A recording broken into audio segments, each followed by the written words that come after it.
I'm very fortunate that I've been able to turn my passion into my career. I'm Dr. Erin Brown, Professor of Animal Science at SFA. Originally, I grew up in Seguin on a small hobby farm. I've always been involved in agriculture. I often tell people that I have the best career possible because I teach students all about agriculture.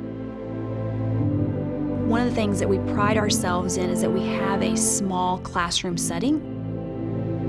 We talk about nutrition, I teach them about animal management. In the lab portion, we go to the university beef cattle farm and we have those hands-on opportunities. We'd bring out one of the animals that's halter broke. So we would look at the amount of body depth, the amount of width, we would look at bone structure. One of the things that I do when I'm lecturing is I watch my students' faces. Your expression on your face tells me, yes, I've got it. It's very gratifying to see that. And the pride that they feel, that's what makes it worth it. My job is to ensure that lumberjacks make great agriculture professionals, one lumberjack at a time.